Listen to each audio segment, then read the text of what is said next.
This is Optimal Living Daily, episode 443, Confessions of an Aspiring Minimalist, by Courtney Carver of BeMoreWithLess.com, and I'm Justin Malik. How's it going, old friend?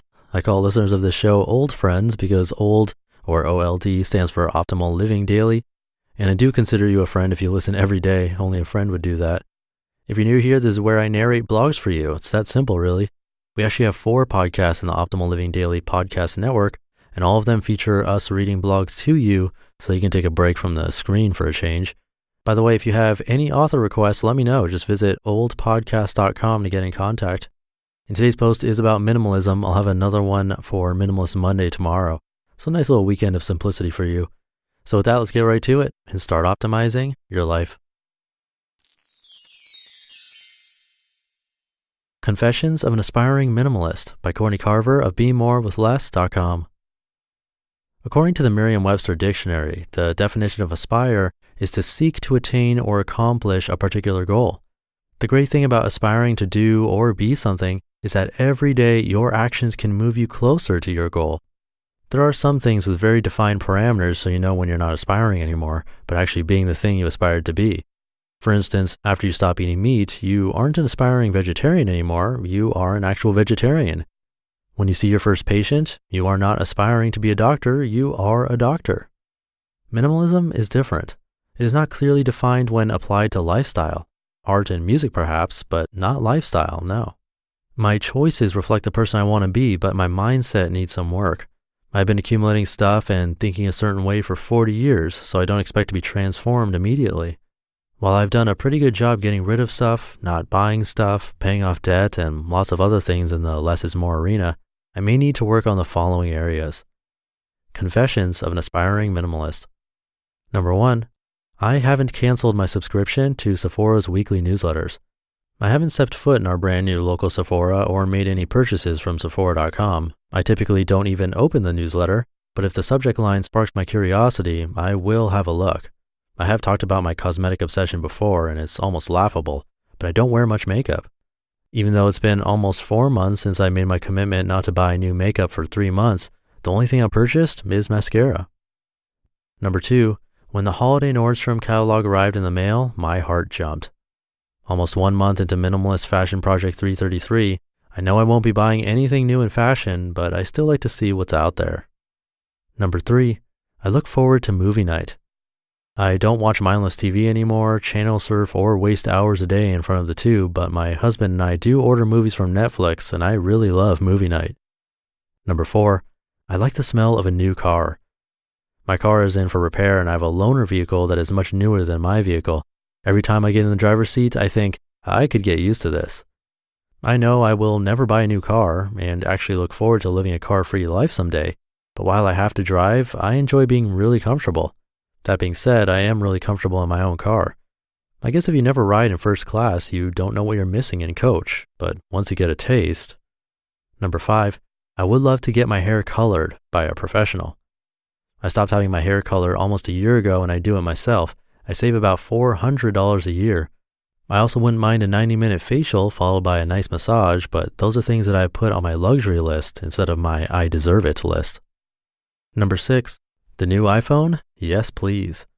I have an iPhone and love it.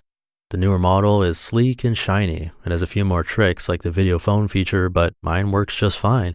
My iPhone has some bumps and bruises because I hate using a cover to protect it, but it is enough for me. Number 7, room service is my idea of decadent indulgence. In staying at a cheaper B&B on a recent trip to San Francisco, I had a slight yearning for the Ritz-Carlton and room service. Note, I have never stayed in a Ritz-Carlton, but I have stayed at nice hotels with great service.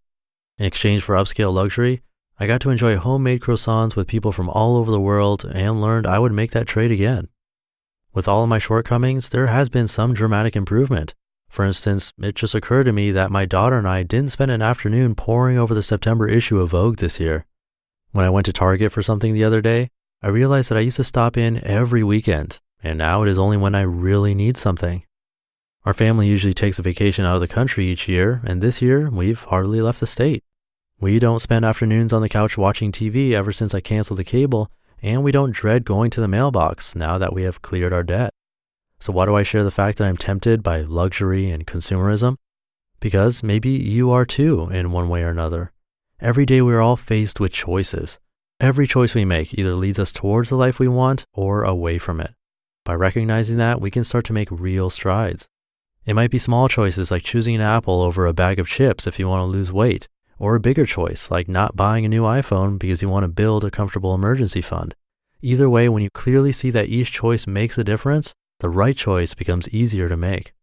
Because minimalism doesn't look the same for everyone, despite the misconceptions out there, perhaps I am not an aspiring minimalist, but an evolving minimalist. Maybe I don't need a name for it. Maybe I'm content just living with less. I really like the idea that I may never reach my goal, but I get to live my goal every day, choice by choice. What choices have you made that help you to live with less? You just listened to the post titled Confessions of an Aspiring Minimalist by Courtney Carver of BeMoreWithLess.com. And really quick, we're now just 3 days away from another book giveaway. The Minimalists, who I'll be reading from tomorrow, donated 60 books to the show, which is amazing. And I'm giving away another on the first of the month. So if you want to be in the raffle for free, make sure you're on my weekly newsletter mailing list. Just come by oldpodcast.com to join. And hope you're having a great weekend. Thank you for being here as always. And I'll see you tomorrow for Minimalist Monday, where your optimal life awaits. Hey, this is Dan from the Optimal Finance Daily podcast, which is a lot like this show, except more focused on personal finance. Justin handpicks the best posts he can find from blogs and authors like Ramit Sethi, Mr. Money Mustache, and more, and I read them to you 5 days a week. So if you enjoy this podcast, come on over and subscribe to Optimal Finance Daily too. And together, we'll optimize your financial life. You've been listening to Optimal Living Daily. Be sure to hit the subscribe button to stay up to date on each new episode and head to oldpodcast.com. That's OLDpodcast.com for a free gift as well as more actionable tips and resources to help you maximize your potential. Thanks for joining us, and remember, your optimal life awaits.